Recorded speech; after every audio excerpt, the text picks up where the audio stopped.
Last night, the United States brought the world's #1 terrorist leader to justice. Abu Bakr al-Baghdadi is dead.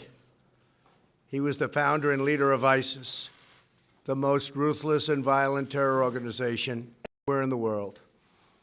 The United States has been searching for Baghdadi for many years.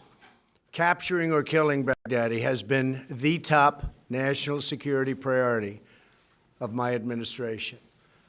U.S. Special Operations Forces executed a dangerous and daring nighttime raid in northwestern Syria and accomplished their mission in grand style. He will never again harm another innocent man, woman, or child. He died like a dog. He died like a coward. The world is now a much safer place.